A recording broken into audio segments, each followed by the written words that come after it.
Somewhere out there, past the swirl of our sun's planets, beyond Pluto's silent orbit, and far beyond the faint signals of our spacecraft, a planet orbits a distant star.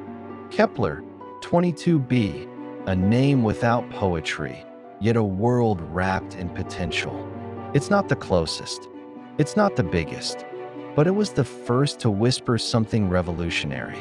I might be like Earth. We've never seen its oceans, if it has any. We've never mapped its continents, if they exist.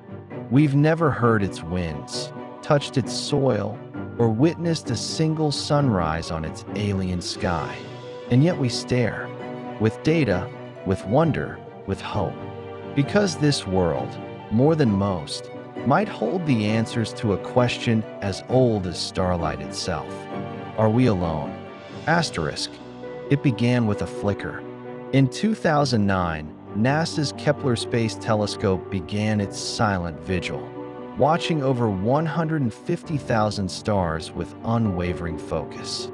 Not for flares, not for novas, but for dips, minuscule dimmings, tiny eclipses, the telltale shadows of planets crossing their suns. One of those stars dimmed ever so slightly, then did it again, and again. The rhythm was consistent, once every 290 days. This was no accident, no noise. It was a planet, a large one, in the habitable zone of a star not so different from our own. In 2011, Kepler-22b was confirmed. Not fiction, not theory, a real world orbiting a real star. The first confirmed Earth-sized planet in the Goldilocks zone. And so, a simple point of light became a canvas for the dreams of an entire species. There are a few things we can say with certainty.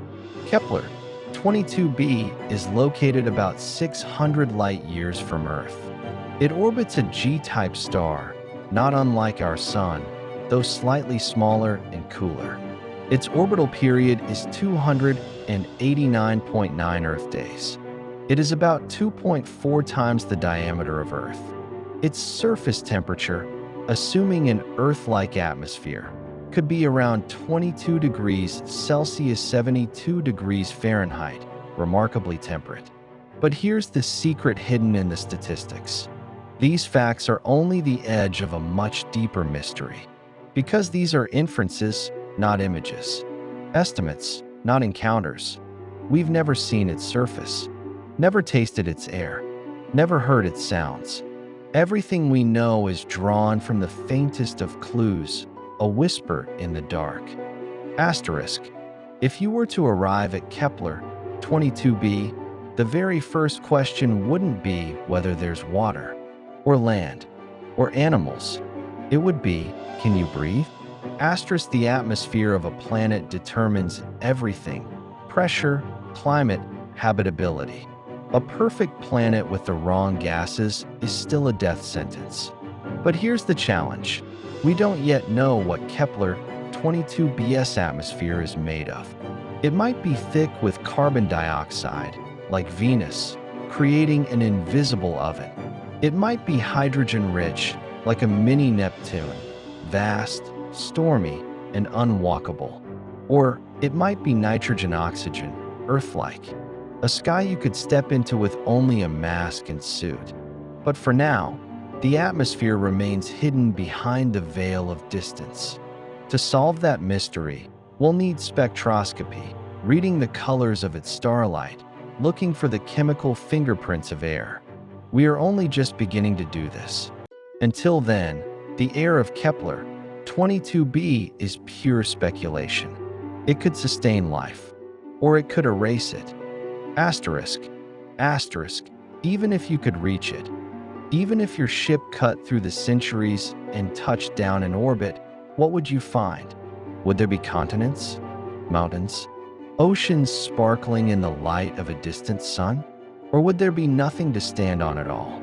One possibility is that Kepler-22b is a water world, entirely covered in ocean. If so, it might hold more water than all of Earth's oceans combined.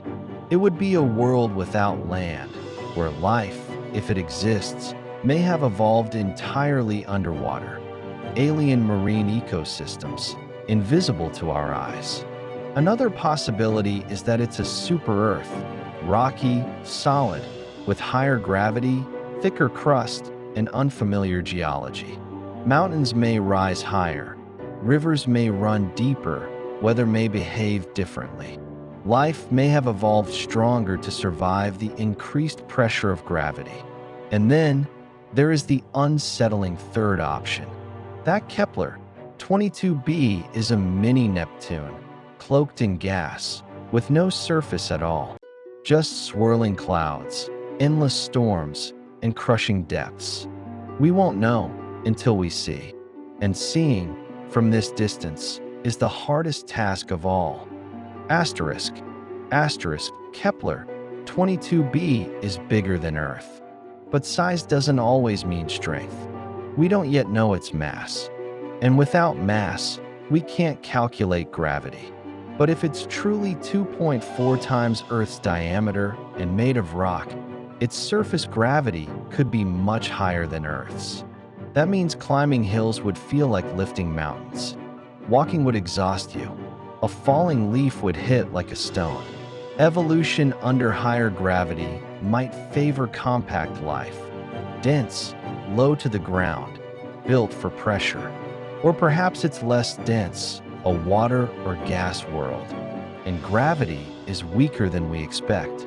In every case, gravity defines how life moves, grows, and exists. It is the silent sculptor of biology. And Kepler-22b's gravity remains another hidden variable, another secret it keeps from us. Asterisk, the greatest question of all. Could something live there? For life as we know it, three things are needed. A source of energy, a stable environment, liquid water. Kepler-22b orbits within the habitable zone.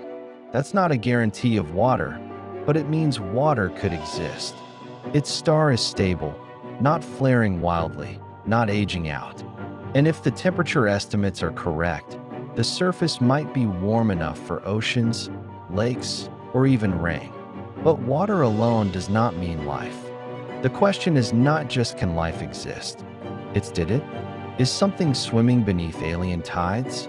Are there clouds filled with microbial spores, rising and falling with atmospheric tides? Did something once live, only to be extinguished? Or is life still forming?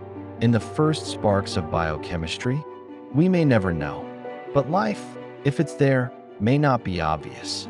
Radio telescopes have aimed toward Kepler-22b's star.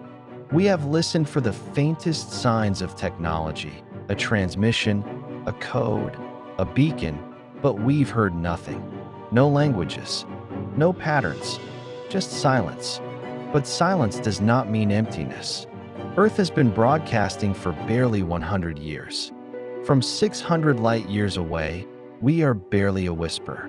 And so we ask, what if Kepler-22b is home to a civilization, just now discovering radio, or long dead, or advanced beyond signals? The absence of noise may be a clue, or it may be the deepest mystery of all, a ghost planet, or one still waiting to speak. Asterisk.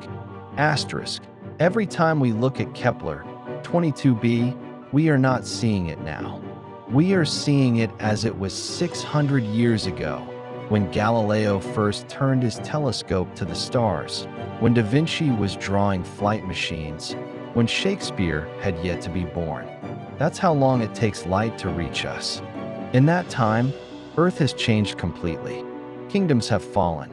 Empires have risen. Cities have been built and erased. What has happened on Kepler-22b in those 600 years? A forest may have grown. A species may have gone extinct. A city may have lit up the night sky and faded. The planet we study may no longer exist. Or it may now be even more alive than we dared hope. Asterisk. The James Webb Space Telescope may be the first to glimpse Kepler Kepler-22b's true nature, reading its light, decoding its chemistry, peeling back the mystery. And it will not be alone. Future observatories, LUVOIR, HABEX, YELTS, will search for biosignatures, oxygen, methane, chlorophyll-like reflections, even artificial pollutants. We will scan its skies. We will study its heat. We will model its climate. And maybe, just maybe, we will detect a pattern that cannot be explained by geology or chemistry, a sign of biology, or of something more. Asterisk, Kepler-22b is a question mark floating in the void, a place we may never visit, a world we may never truly know. But it reminds us of something profound, that Earth is not unique, that the cosmos is vast and full of possibilities, that somewhere, orbiting a quiet star, a planet may be waiting for discovery, for contact, for understanding.